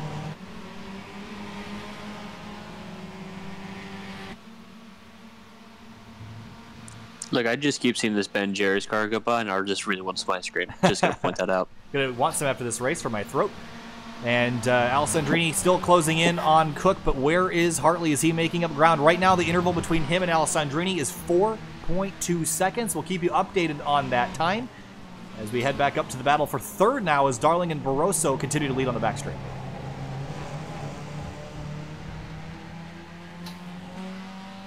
So now what's the plan for Alessandrini? I mean, is this just, I would imagine this is going to treat this like a Talladega plate race in NASCAR, just sit behind him until the last lap? Generally, I would say probably not the last lap. You want to get out there and because it may take a few setups to get around him, but definitely bide your time, save your tires, because once you get out front, you've got to push. And you're going to be using up your tires, and you definitely want to have tires left at the end to fight with. So Paul Darling and Barroso going to have to make their pit stop soon, but not this lap. Again, they're continuing to stay out on the racetrack. Where is Hausiel and O'Gorman? They're still battling for 8th spot. How about Luke McGrew in the 13 car in position number 10? Started in 11th. He's been kind of sitting there around there all day, and not a whole lot of friends to play with. He's going to come in and make his pit stop here. It'll be his final one for the night. And I'm just looking at the intervals. Robert Hartley just ate into him by about a second. Still watching. Into Alessandrini. Still watching that gap. You see him at the back of the shot there, and he's got Coutil behind him, so I think Coutil's got to play a little bit of strategy here as well and understand that they're not going to have a chance to win this race unless either the front guys make a mistake or they work together, and I think that's the latter is the key part of this strategy. Push and shove each other, because that is what Kenton Cook and DJ Alessandrini have been doing the last couple laps. They have, although Alessandrini I don't think is helping Cook anywhere near as much as Cook was helping Alessandrini before the last stop. And I think that once they get to the last few laps, I think all the help is going to go away, and you from friends to foes those last couple minutes. Absolutely. It's going to be every man for themselves, and we're going to find out. Probably checkers or wreckers is my guess. Hopefully not. Sounds like some spectacular racing. So they have a little over 16 minutes left. Do you think the strategies are going to change now towards the end of the race? And if so, how so? I'm going to let you guys answer that one. Got more road racing experience than I do. I'm going to say that the guys that have not pitted yet, they're going to be short fueling. I'm going to guess they're going to take no tires just to make their pit stop absolutely as short as possible and try and get back out there. Unfortunately, though, the Paul Darling, Alex Barroso, they just pit lane delta, even if they didn't actually stop in their pit box, pit lane delta, they're going to be so far behind that I don't think there's any way they're going to be able to stay up here near the front. And they're So that's my guess. They're in pit lane now, Barroso and Darling. That'll hand over the lead to Kenton Cook and DJ Alessandrini. Robert Hartley continues to eat into that lead, guys. He's closer than he was. And now we are about 8 laps away from the conclusion of this race. 34 of the 42 expected laps have been completed. Well, according to what I found out on Facebook here, the Darling actually is a corner worker and waves flags all around the track. Maybe you can wave one of those flags and get caught up with everybody else. I'm sure he'd like that. Our yellow flag out there, so I'm good. So where do Can you throw a meatball on iRacing? I just wanted to see that once. well, you could throw a DQ flag. Yeah. I don't think you can manually throw a meatball. I would just love to mess with the drivers at that point. Just even go, what on earth? And for those that are watching that aren't sure what a meatball flag is, that's when you are dragging some stuff, leaking some stuff, or generally your car is in bad shape. That's just generally a come to the pit lane, you got issues to fix flag. And it's a black flag with a orange circle on it that is affectionately referred to as the meatball flag, which is very confusing to a lot of people that don't typically know that term. See that flag a lot. I own an Evo. I love seeing that flag at the grid life events when the drifters go out because the corner workers are so confused on what's going on. They're crashing all over the place, guys. They're not supposed to be sliding around. It's a drift event. Oh, okay. Bumpers are optional. Well, Cook and Alessandrini now are separated by 66 thousandths of a second on the back straightaway, coming to 15 minutes to go here at the line. And Robert Hartley and Eric Coutil trying to work together, but I don't know if they're still making ground, guys. Hartley did match. It was actually a little bit quicker than Cook's lap time last time through, but my delta's showing 5.2 seconds back from the leader. Yeah, I mean, it's still 8 laps, 5 seconds and 8 laps. It's a lot of ground to make up. But you just never know. That's why we run these races all the way to the end, because you just never know. These Cook and Alessandrini here, they could get together and have a happening, and all of a sudden Hartley's back in the lead. Ooh, Hartley was really loose through turn 1 and 2. Let's take a quick replay of that. It was all out of shape.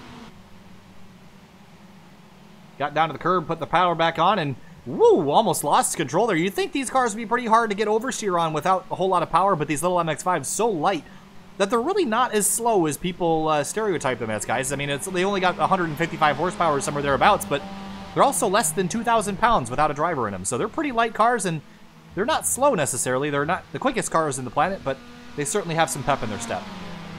Oh, well, no. They say dollar for dollar, the most fun you can have in a car is in an MX-5. Miles per gallon. We really need a few names. We need Derek Yarbrough in here to talk about how amazing MX-5s are. Miatas are absolutely amazing. The short wheelbase is possibly the only thing that's the absolute worst about them, because they just come around very, very quickly, whether you like it or not. Which is also the best thing about them. My only experience, highly maneuverable. My only experience with an That's MX-5. Why I drifted one for 5 years. My only experience with an MX-5 is driving a 91 MX-5, and that thing was an absolute blast to drive. And funny enough, I don't even fit in the newer MX-5s because of all the safety padding and everything, all the new stuff. I fit in the older ones a lot better than I fit in the new one, which is peculiar to say the least. I hate to say it, but I think the old ones are actually the best ones. I think the new ones are a little bit too far away from the originality of them. But at the same time, it's nice to modernize the chassis, because... Well, true, and that the new chassis are a lot better, because I can attest the first generation, second generation, they break very, very easily when you push them to the limits. Not only just that, but you also need a lot of spring rate in them, just because of the fact chassis has, you know, almost no rigidity to it. True. But they are fun little cars, and really they can be, I mean, go on Craigslist in the spring and you can find them for, you know, $1 or $2 grand, and they're not necessarily the best shape, but you can find some pretty decent ones on just Craigslist or Facebook Marketplace or whatever, and they're, you know, some great little cars that are relatively inexpensive to own and maintain, as long as you're not racing them like this. I mean, obviously you're not bringing them to the limit at Watkins Glen or VIR every week, but they're fun little cars, and they're certainly fantastic to drive. And I've driven quite a few cars, and I think the MX-5 still rates as probably my favorite. Look, if you can race an MX-5 and do very, very well and learn everything about it, you're just going to progress further and further with every other car you drive. Because when you come from nothing, it's amazing what you have when you have something. So, to say that they're cheap up here is a lie. It's a rust belt. Almost every single NA or NB Miata in this area is 100% rusted. It's because there's 4 parts on them. Terrible. Terrible. Hate that for you. If they don't have rust on them, they're probably selling for between 8 to 12 grand, and it makes absolutely no sense how like they can command that price. Alessandrini goes wide, coming out of Oak Tree there. And while we were talking about that, Alessandrini has taken the lead away, so that puts Kenton Cook in the offensive position now with 12 minutes to go. But there's still 12 minutes left. And it looks like Cook's having, I'm not sure if that's just on my end or... No, that's not on your end. He's having some connection issues for sure. How that would be horrible for Cook if he were to lose connection in the closing stages of this race, and I don't know if he'll be able to stay around too much longer blinking like that. Server's going to kick you eventually, but it looks like for now it's stabilized a little bit. We'll hope for his sake that whoever is jiggling the Ethernet cable is quitting that right now. I'm hoping QTL makes his way up as well, because I would really love to see him get on the podium this time and not be the first person off of it. He's awful close. He's got to get about 3/10 more to get up to Robert Hartley. And here's a fun little stat that my timing and scoring shows Kenton Cook's last lap was 28 seconds. That's due to due to his connection issues. Yep. That's a lap record, I think. That is I can tell you that is absolutely a lap record at VIR. 28 seconds what's is that? For sure a lap record by about a minute. What's that, Mach 2? Well, he lasted longer than I do, so I'll take it. All right. The official lap record at VIR was set by Lucas Lohr in the Muscle Milk, I believe it was an HPD Honda, when American Le Mans Series was at VIR a few years back. Ever driven those things in iRacing yet? Oh, yes. It is the most rewarding car to drive, and I absolutely love it, short of the fact that as soon as I look at the lap times, how far I am, I absolutely hate myself. But, you know. Yeah, that HPD that's a fun car. It's it's interesting. There's that conversation. I'm going to get a little off topic here, but the conversation about the IMSA racing within iRacing and the C7 DP, and everyone wants a brand new DPI or P2, but manufacturers not playing ball this time through, so it's going to be a little while before we see one of those updated within iRacing. They probably just don't want to give up their secrets, is my guess. Yep. Or is it the budget? I kind of wonder if we haven't seen the C7 or the C7R, because Corvette doesn't want to give up all their secrets. Yeah, well, Pratt Miller specifically, the engine builders were the ones that were stingy about that. I think GM in general is okay, but I think the engine builder, specifically Pratt Miller, and that was I was talking to Drew Adamson, who is a member of iRacing staff, and said that the new engine that is used in the Cadillac DPI is also a Pratt Miller engine, so that explains that one. Exactly. Well, I can tell you what doesn't have a Pratt Miller engine. These little guys. No, they do not. No, they do not. Alessandrini there coming up to the uphill, coming up to Oak Tree there. He went off wide on the right side there and almost lost the lead. May have almost lost the. I bet you he did a lot of sawing at the wheel to catch that car. Well, how about as loose as he got it there? Another guy that's sawing at the wheel, Robert Hartley, last time by 2:07.723, and that was a second and 2/10 quicker than Kenton Cook last time through. And he is wheeling that car. 1.3 seconds quicker than our leader, Alessandrini. That gap is now 3.7 seconds between him and second place Kenton Cook. And really all he needs to get is within a second or two of Kenton Cook, where then that toe will become more apparent. So he's close. If he can just get another 2.5 seconds, then he'll be good to go. So he's going to keep up that pace. And if he can get to Kenton Cook's rear bumper, he can fight for this win. Absolutely. Right. He ran a 2:07 without a draft.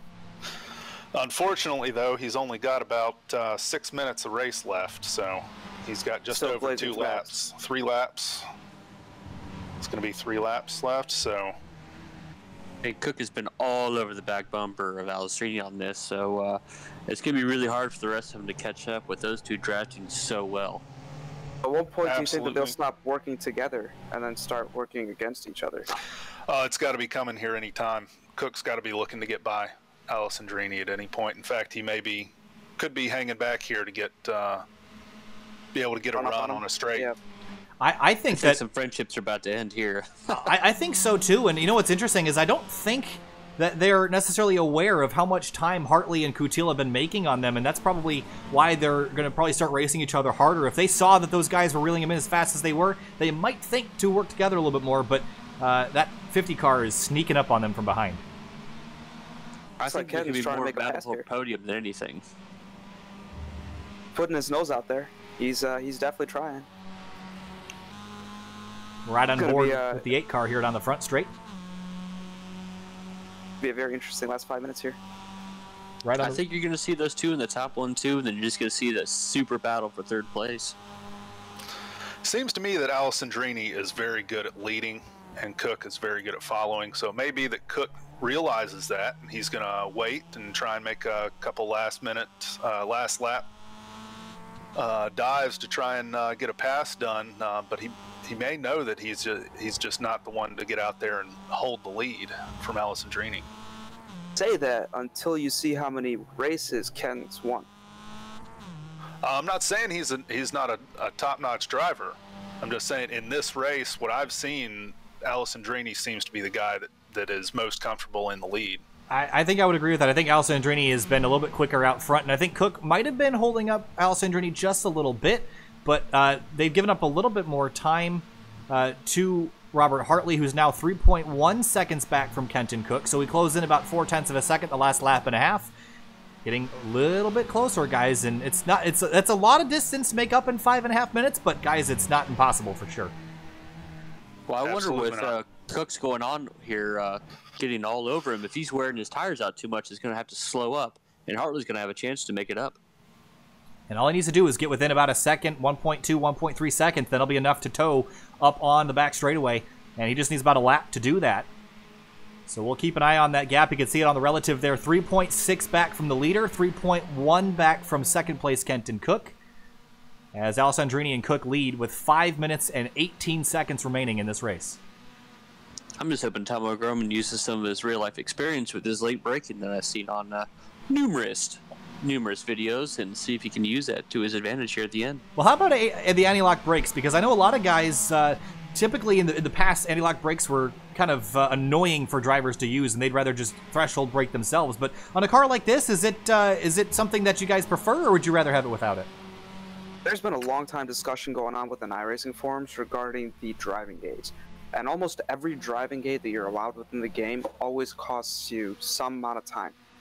So for example, if you enable auto blip or auto clutch, it's slower than doing it manually. And also, just like threshold braking within this, it's still faster than if you were to engage ABS. So, you know, if you will threshold brake it without getting into ABS. Absolutely, I agree. From a driving standpoint, I would rather be in full control of the brakes all the time. ABS really, the ABS is designed simply to keep you in control when you lock up a tire. So if you have enough control to keep your wheels from locking up, you don't need ABS. And in fact, it will get in the way in some of the more extreme maneuvers. It will get in the way when there are actually some times when you do want to lock up a tire. And I think one of the great examples of the anti-lock brake system is probably the GT3 cars within iRacing. I find those very unintuitive to drive with the ABS cranked way up. I prefer to crank it way down and just brake it myself. It's something very unsettling about putting the pedal to the floor and not being able to lock up the tires that throws me off a little bit mentally. Well, back to what's going on here. Do I see Kenton Cook up front? Yeah, they swapped positions on the S's this time through. That did. It almost looked like they swapped going down into turn one this time around. It almost looked like Alessandrini kind of let Cook have it. Maybe there's some strategy behind that, guys. We're getting down to the nitty-gritty. It should be 2 laps to go when we get back to the line here, about 3 minutes remaining. So it's getting down to it. They don't have a whole lot of time left to mess around. And Hartley is still creeping in. I don't think he's going to get there at the rate he's catching them, but if they start battling, that 50 car is still lurking in the background. And don't count out Eric Coutil either. He's right behind the 50. I was just watching them shove off. Apparently, a green Miata, I can't get the number on it, but they threw him way out the corner to take the proper line there. It's kind of funny to watch. This should be 2 laps to go here. Wins this event, then he would have led points for the past 2 races. Whoa, he drops a wheel at the exit of turn 1. Drops a wheel, got loose. And here comes Alessandrini on the outside, but looks like Cook is going to have the preferred line. That's the wrong line, though. Hadn't kept his place. It's a very tricky low grip section of track right there. Turn 2 and 3. Hartley's going to have a little bit of help this lap from a lapper that's in front of him, so he can use that to close in the gap on the leaders.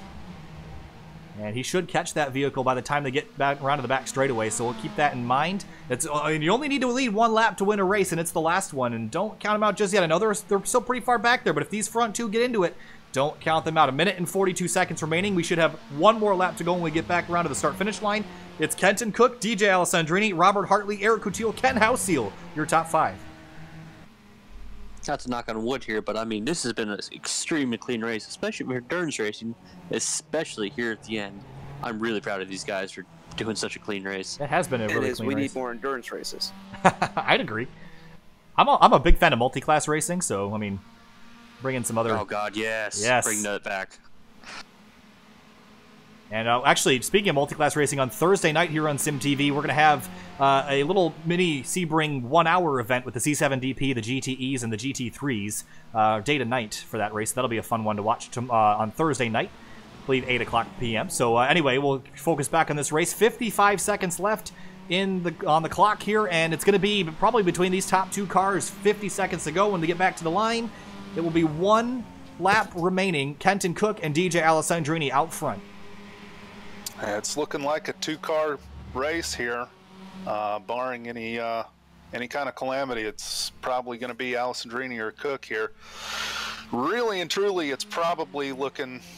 Most of the passing I've seen has happened into turn 1 here. So is Alessandrini going to make it happen down into turn 1 here? Whoa, he gets in the grass, a little bit slippery on the brakes. Into the grass. Oh, he's going to have to make a late apex here. He's going to have a good run into turn 2. Track's out a little bit wide, though. He's going to have to wait on it.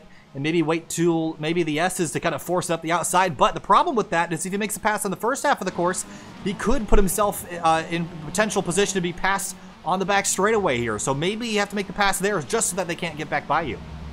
Absolutely. Probably the best bet he's got now is to just hang back and make sure he gets a really solid exit out of Oak Tree and go sailing by Cook down the back straight and into the roller coaster. Through the S's one final time. Alessandrini, here he comes up the outside. Are we going to do this, guys? 2 wide through the S's? Not quite. Alessandrini will tuck in back behind, using the draft through this section. Left, right, back to the right, back to the left. And then a very, very fast kink. Hit the curbs. They're using every little bit of the racetrack down into the Oak Tree corner for the last time. It's all about that run onto the back straightaway. DJ backing him up a little bit to get that run. Here he comes now. Oh, he runs into the back of the 8 car. A little bit of contact there as they accelerate on the back straightaway. I think Cook did that. He may have backed him up on purpose to spoil his draft. That may have been a strategy call there. And he's running out of time. It's 0.3 of a second. That's a big gap to make up before they get to the braking zone. Will Alessandrini have enough pace to get there? He looks outside. Will he look to the inside? On the brakes. Here he comes. Now too. Here he comes to the inside. DJ Alessandrini, door to door. They can't make contact. Mirrors touching. DJ crosses him back over. Coming back to the checkers this time through. DJ's out to the inside out in the grass. Kenton Cook hangs on to the lead. They got a couple more corners left to go. Can DJ get any more ground on the 8 car back to the line? It's going to be... He's not going to have it. The 8 car of Kenton Cook back to the checkers first. Kenton Cook wins at VIR. Well done. That was good a job there at the end. fantastic last lap. That was a good last lap. Entertaining. Robert Hartley comes home 3rd, or actually did Coutil come home 3rd? Looked like the 82. Coutil's time. Hey! Robert Hartley in 4th. Ken Houseel will come across the line in position number 5. And Tom O'Gorman, the number 94, will come home in 6th. Kucera 7th. Paul Darling 8th. Swenson coming across the line in 9th. And Alex Barroso is back here in 10th. And Rob Wilkinson will just miss out on a top 10 spot. Christopher Henn Great comeback in this number 2 car. Started 13th, found himself pretty deep in the field after some contact and a crash, and will come home across the line in position number 11. Where's John D. Allen? Here's a battle. Rob Wilkinson, he's off the racetrack here, guys. The last couple corners, Wilkinson's going to lose a couple spots, and we'll see what happened to the 37 car here. Did he get some help?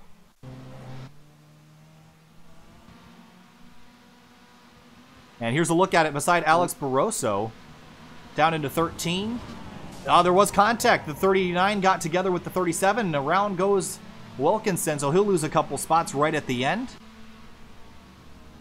And be a 14th place finish for him. Foose in 15th, and the rest of the field will have you scrolling across the order here. But guys, what a race we saw at the end there. Take a quick minute to appreciate the fact that the top 2 drivers were .18 apart from each other after an hour and a half. Really phenomenal driving I saw out there tonight. Really exciting last lap that might have to ask Cook in the interview if that was an intentional backup there coming out of Oak Tree or if he just messed something up. Well, we'll talk to him in a moment, but John D. Allen comes home 12th. Potentially a missed opportunity there. Had a great run at the beginning of the race. Didn't necessarily get the result that he wanted. Christopher Henn, we talked about him getting a pretty good rebound to 11th. Andrew Lanning in the 49. Not a whole lot of factor from that car tonight. Bradley Adams going to come home 22nd. How about Brandon Abbott in 30th? And some of the rest of the field here, a little bit of contact early in the going. Put these guys back. Stephen Pruden in the 124 and 38th. Nathan Slavine in the 48, 34th. And some other drivers that we typically would talk about kind of scattered throughout the rest of the field. But guys, again, 58 cars around here at Virginia International Raceway, and a vast majority of them finishing the race. So that is a testament to how good these drivers are. Well, sure. 21 of them finished on the same lap. 21 finished on the lead lap through 36th. Through 36th was all on the lead lap or 1 lap down. So and then a number more 2 laps down. So really good driving out there. I saw really top-notch stuff. All right, so we're going to take a break here in just a moment. We're going to go grab a couple of drivers to talk to, and we're going to talk to probably the top 4 drivers. I think will be a good split to go through. So we'll be back in just a moment. Stay with us. And here's a look at that Porsche Cayman that I found earlier today on what's the auto assets. That's the word I was looking for. Thank you. All right, we'll be back in just a moment. Stay with us. Hi, Ed.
Welcome back live here to SimTV. We're here with third place driver Eric Coutil. After an incredible battle with Robert Hartley, you edged him out by a 1/10 of a second at the start-finish line. Eric, walk us through your race in the 90 minutes.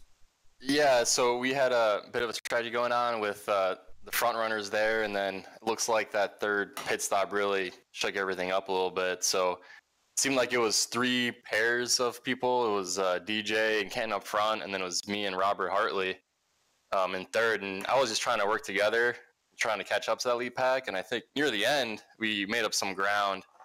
And then 1 lap to go, we weren't going to catch, so we started racing. And I think he let me by because he wasn't really in the points, which kind of made me a little bit disappointed because I wanted to race him. But overall, I just ran a clean race and super pumped. I finished third after 90 minutes. What's the strategy adjustment that you make for coming from a dual 15-minute race, obviously very high-intensity sprint races, to something that's 90 minutes long like this? What did you have to adjust in terms of your driving style and your strategy for tonight? Yeah, I mean, there was a bunch. We were actually talking throughout the day, and I made an Excel sheet to calculate fuel tanks and how long it takes to swap tires and all that stuff. So we realized if you add 3.6 gallons, that's exactly 4 tires. And so that's what we did. You'd stop, and I think it worked out pretty well. And then the main goal is to just stay in the draft and pit with a big pack, because the last thing you want to do is end up without a draft, because that really ends up screwing you. But I think we all worked really good together, and we were clean. And in the front, there was a lot of chaos, but I think it all settled down after the second pit stop. All right, Eric Coutil comes home third place. Thanks for talking to us, Eric. We'll see you next week. Thank you. Appreciate it. All right, now we're going to we'll grab Luke McGrew here. Hey, Luke McGrew, it's Kyle from SimTV. You got a copy? Yeah, I can hear you. All right. Well, Luke, a 13th place finish for you in car number 13, but lots of action out there tonight. You were in the middle of a lot of it. Walk us through your night. It was a good race. At the beginning of the race, I was just trying to hold pace and stay with the drafting group, and it kind of fell back on the pits. I had a problem finding my pit box. I didn't realize how far up it was. So I'm going to change the color of my pit. How much were the tires worth tonight? We saw some drivers take 4. We saw a couple 2-tire stops. We saw some people skipping them entirely. Were they worth taking, do you think? I don't know. I think when you get in a rhythm out there, and when I came back out with fresh tires, I was just kind of in a rhythm anyway. So I'd rather I stay out a couple extra laps, because I think it was Tomo and Eric's draft for like 3 laps when they came out. So I think that was better than new tires. All right, Luke McGrew, 13th place for you, Luke. Congratulations, and we'll see you next week. Sure will. Thanks, sir. All right, next we're going to talk to second place driver DJ Alessandrini. And DJ, it's not often that we talk to you in second place, but a second tonight. Not a bad result at all, but came home 1/10 short. What'd you need to beat the 8-car of Kenton Cook? Oh, man. So Robert and Eric were definitely catching us. So we were like, okay, let's try Kenton. And I knew where I was faster than Kenton, but I think Kenton also knew that. So he parked it coming out of the oak tree, and my trajectory was picked, and there was nothing I could do. I just smashed into him. He parked it there. I think he was even on the brakes. So Kenton did a good job placing his car there. I kind of wanted to be in second going into the last couple laps too. I thought I would anticipate him backing me up. I just didn't anticipate how much he would back me up. So now I know. I'll take that as a lesson learned, and next time I won't lift. I'll just drive through Kenton. All right, so obviously we saw a lot of conservative driving there for the majority of the race, kind of tucked in line. Were you guys working together the first part of the race, or was it, I mean, it looked like you guys were just kind of riding in line, but what was going on inside the cockpit? For the whole race, Kenton and I were working together, and the last lap, I was like, all right, good luck. And then we took the gloves off, and it was fighting time, so. All right, well, DJ Kenton won this time. Alessandrini comes home in second. But I don't exactly have the points pulled up right now, but I'm pretty sure you're still leading him by a pretty good margin. So a good result for you regardless. And we'll see you next week, DJ. Thanks for talking. Hey, thanks, guys. All right, now we're going to talk to Kenton Cook, the winner of tonight's race. Kenton, what a great finish to that race. And DJ was chatting about the corner being backed up there in Oak Tree. Walk us through that last lap and what you did to hold on to the lead. Well, I had to pull every trick out of the bag that I could think of, that's for sure. So, thankfully, I used a trick from when I ran MX 5 Cup. I actually backed someone up in a race, and also got hit coming onto the back straightaway of it was like Mosport. So I did the same thing with DJ. I had to really park him though, because he backed up knowing I was gonna back him up, and I was like, oh frick, I have to like stop the car. So stop the car, and he gave me a little love tap the second I hit the power, and it was a perfect little boost I needed to get down the back straightaway without getting without getting passed. Then we were like real close, door to door, and it was good racing for sure coming into 14 there. Yep, and just got the run down the front and got the win. So it was good fun, that's for sure. The whole race was good fun. Thank God he was there, because I would not have been able to do fuel. So he was like, yeah, just fill it up, a couple gallons here and there. So. All right. Well, racing is a precision sport sometimes, but other times it's just a brute force. Throw some gas in it and call it a day. Kenton, congratulations on another victory this season. It's been a pleasure watching you do some battle with some of the best guys in sim racing, and thanks for talking. We'll see you next week. Thanks, man. It's been good. All right. And that was Kenton Cook. And all right, guys, well, that's interviews done. But, guys, what a race we saw tonight. Great battles all around, but Cook and Alessandrini, class of the field once again. We're getting used to seeing that here on Sim TV. Yeah, these two, they pretty much had the whole field covered. I mean, we saw a couple other guys up there at the front off and on, but these Cook and Alessandrini, they really pretty much paced the field the whole night. Brooks, final thoughts? Look, I just had a good time. It was really hard for me to not make Miata jokes the entire time, so I'm pretty happy with that. All right. How about you, Promo? What was your opinion on that race? I know you thought it was some pretty spectacular racing, and indeed it was. But hour and a half race compared to the 15 minutes, which one do you prefer? Hour and a half, week after week. But, you know, honestly, these drivers do not stop surprising me week after week.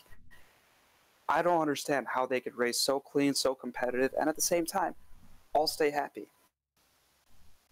We saw an incredible battle here again tonight at Virginia International Raceway.